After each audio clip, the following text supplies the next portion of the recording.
ಅಂಬೇಡ್ಕರ್ ಅವರ 69ನೇ ಪರಿನಿರ್ವಾಣದ ದಿನದ ಅಂಗವಾಗಿ ಮಂಡ್ಯ ಜಿಲ್ಲಾ ಕಾರ್ಯನಿರತ ಪತ್ರಕರ್ತರ ಸಂಘದಿಂದ ಅಂಬೇಡ್ಕರ್ ಅವರ ಭಾವಚಿತ್ರಕ್ಕೆ ಮಾಲಾರ್ಪಣೆ ಹಾಗೂ ಪುಷ್ಪಾರ್ಚನೆ ಮಾಡಲಾಯಿತು.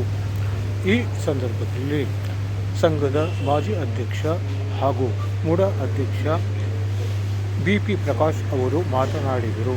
ಈ ಸಂದರ್ಭದಲ್ಲಿ ಸಂಘದ ಪ್ರಧಾನ ಕಾರ್ಯದರ್ಶಿ ಶಶಿಧರ್, ಮಾಜಿ ಅಧ್ಯಕ್ಷ ನವೀನ್ ಕುಮಾರ್, ಖಜಾಂಚಿ ನಂಜುಂಡ ಸೇರಿದಂತೆ ಇತರರು ಉಪಸ್ಥಿತರಿದ್ದರು.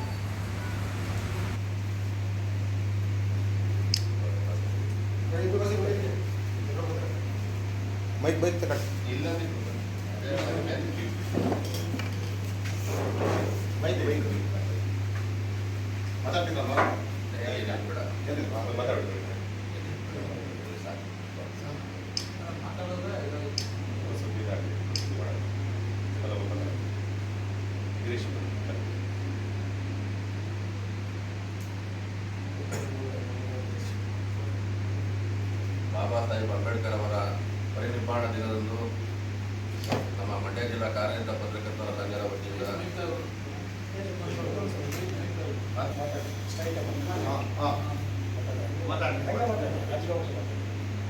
ಬಾಬಾ ಸಾಹೇಬ್ ಅಂಬೇಡ್ಕರ್ ಅವರ ಪರಿನಿರ್ವಾಣ ದಿನದಂದು ನಮ್ಮ ಮಂಡ್ಯ ಜಿಲ್ಲಾ ಕಾರ್ಯನಿರತ ಪತ್ರಕರ್ತರ ಸಂಘದ ವತಿಯಿಂದ ಬಾಬಾ ಸಾಹೇಬರಿಗೆ ಗೌರವವನ್ನು ಸಲ್ಲಿಸುವಂಥ ನಿಟ್ಟಿನಲ್ಲಿ ನಾವೆಲ್ಲರೂ ಕೂಡ ಈ ಸಂದರ್ಭದಲ್ಲಿ ಪಾಲ್ಗೊಂಡಿದ್ದೇವೆ.